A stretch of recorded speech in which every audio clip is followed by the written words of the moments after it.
কল্যাণী এক্সপ্রেসে রাস্তা খুব ভালোই বানিয়ে ফেলেছে, একদম পুরো কমপ্লিট হয়নি, হবে। একটা জাস্ট টোল বসছে, হচ্ছে গিয়ে সেই পানপুরের মোড় পেরিয়ে আমাদের অবিদার চায়ের দোকানের একটু আগে অবি টি স্টল। খুব ভালো চা ওইখানে।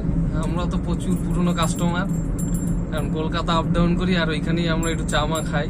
আর পানপুরের ভিতরে একটা চায়ের দোকান আছে, হচ্ছে কৃষ্ণা টি স্টল, ওইটাও খুব ভালো চা বানায়। আর এখন আবার নতুন একটা দোকান হয়েছে সোদপুরের মোড়ে।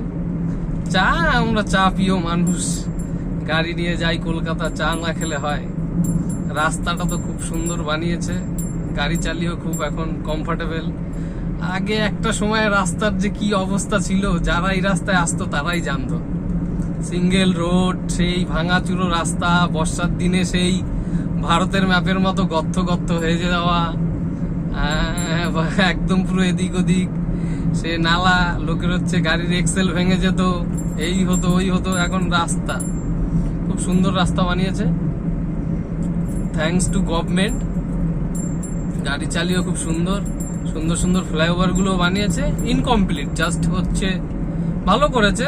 এখন এইখানে হচ্ছে রোড লাইট গুলো দেবে, প্লাস হচ্ছে গিয়ে সুন্দর করে রং ঠং করবে এরা, এর জন্য এখন মোটামুটি ভালো গাড়ি চালিয়ে এখন শান্তি হচ্ছে গিয়ে। সেই জন্যই আমাদের ওয়েস্ট বেঙ্গলের রাস্তাঘাট, গ্রামগঞ্জ, যেইখানেই যে যাবে রাস্তার দিকে তাকালে আর বলতে হবে না, রাস্তা মানে সেই রাস্তা। কিছু কিছু জায়গা হয়তো কাজ হয়নি,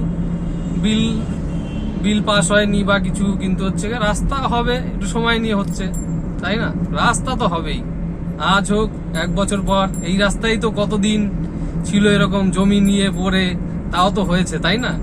সেজন্য হাল ছাড়লে হবে না, একদম পুরো রাস্তা তো হবেই। Kalyani expressway, good condition road, গাড়ি চালিয়েও শান্তি। টেক নেক্সট টাইম নতুন কিছু নিয়ে আবার।